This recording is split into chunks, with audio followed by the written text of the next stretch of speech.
Good morning, everyone, and welcome to this online workshop. I hope that this lecture will be beneficial for both faculty members and students. Today, I'm going to discuss an essential question in literary studies: why we read literature. Why we read literature.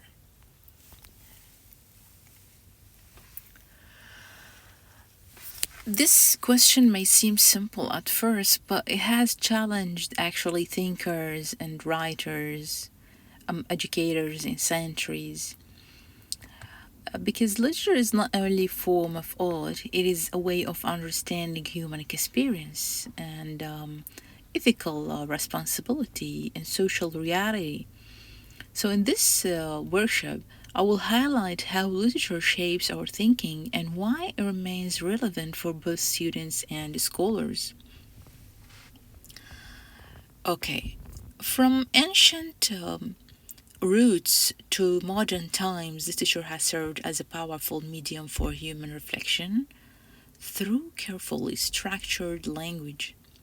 So, literature transforms words into tools for evaluation, maybe judgment, and empathy.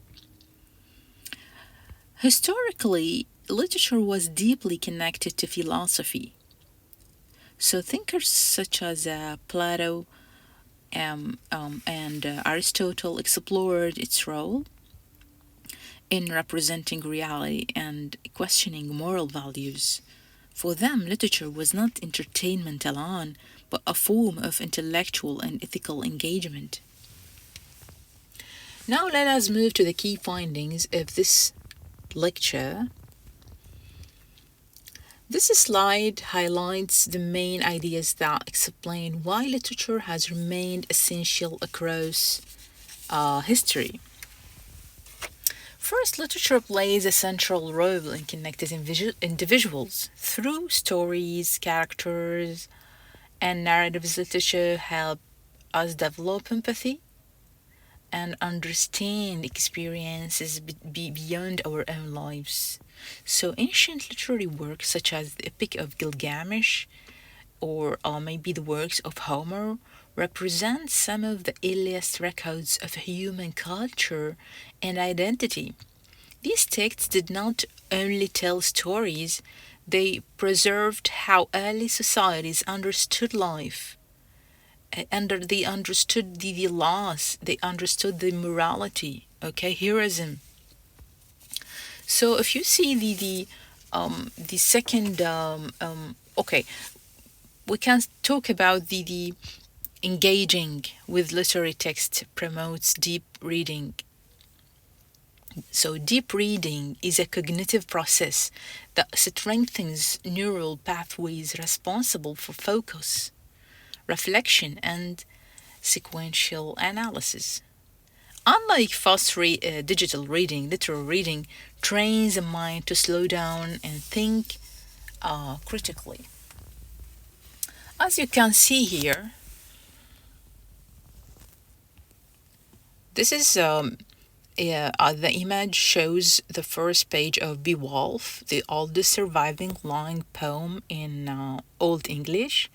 It is survival remind us that literature has always been a vessel for preserving human thought across centuries. How magnificent is this? In short, literature connects us to our past and sharpens our minds in the present and prepares us to think more deeply about the future with understanding. Let's continue with the other slide. Okay, so in today, fast-paced digital age, literature continues to play a crucial role. It functions as a cognitive irrigation system, helping us slow down, focus deeply, and humanize complex social and cultural data.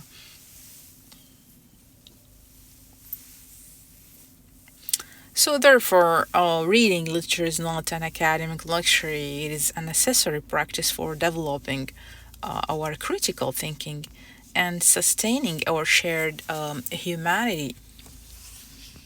Okay. Let us now move to the third key idea: linguistic precision and narrative competence. One of the most important reasons why read literature is that it gives us the linguistic tools to tell our own stories with greater precision and depth. So, the academic concept, lexical expansion, from an academic perspective, this process is known as lexical expansion.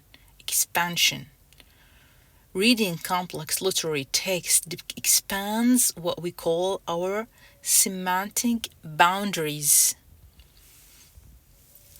In simple terms, it increases the range of words and meaning we can use to describe thoughts, emotions, and internal states, for sure with much finer detail.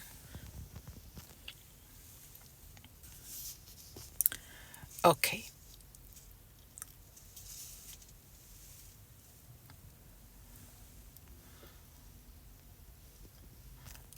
Let's talk about the philosophical insight for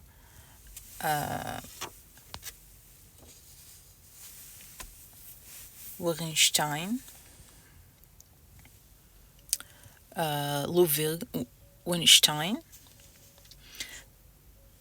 The limits of my language mean the limits of my world. This idea is powerfully expressed by the philosopher Ludwig Wittgenstein. Okay.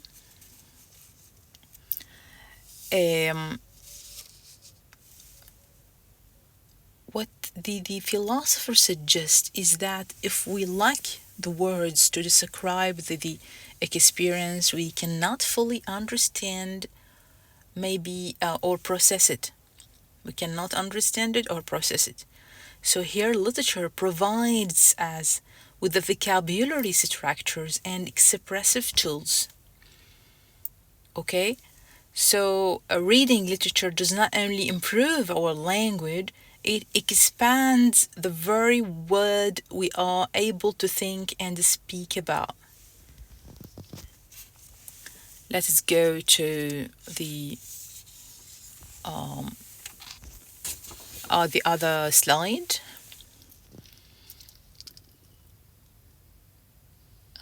Critical cognitive engagement.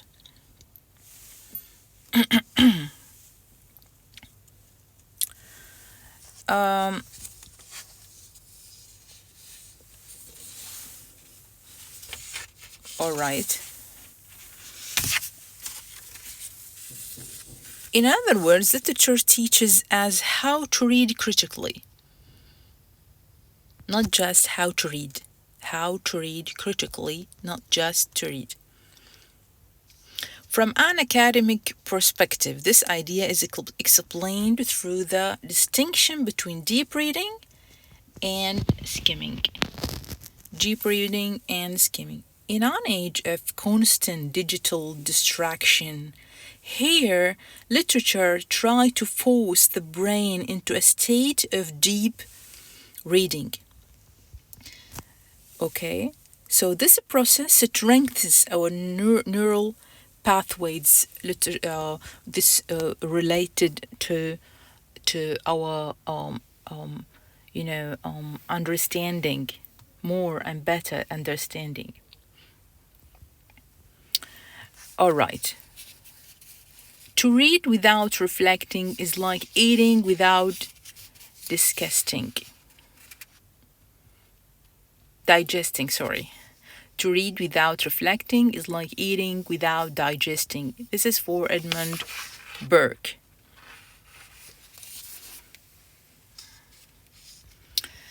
Burke here highlights that the intake of information is useless without the metabolic process of critical thought And here it's not just a data, it is a mental work out that requires active synthesis.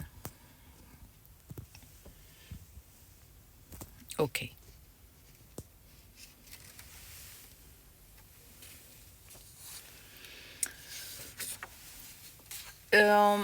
Let us now talk about the final concept in this section, theory of mind and cognitive empathy.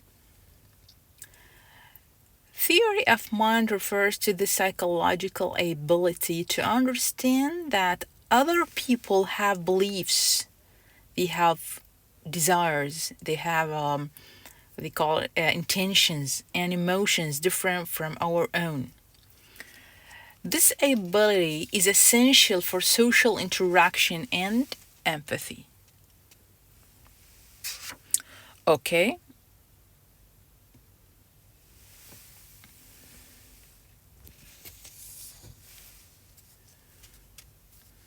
Here we have a quotation from To Kill a Mockingbird by Harper Lee. Says, "You never really understand a person until you consider things from his point of view, until you climb into his skin and walk around in it." Here, Harper Lee illustrates the core mechanism of empathy. Academic literature supports this. We do not just read about characters, our brain simulates their experiences, effectively letting us walking in their skin. How beautiful is this, right?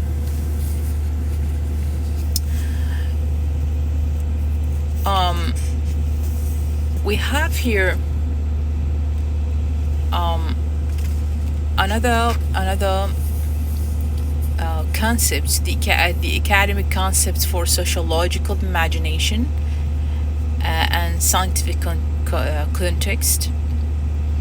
Let's go directly to the quotation, which I like. Literature adds to reality. It does not simply describe it. It enriches the necessary competences that daily life requires and provides. And in this respect, it irrigates the deserts that our lives have already become, by Lewis. Here, Lewis argues that reality alone is often dry or difficult to grasp. Literature acts as an irrigation system, bringing understanding and emotional depth of the harsh realities of the world.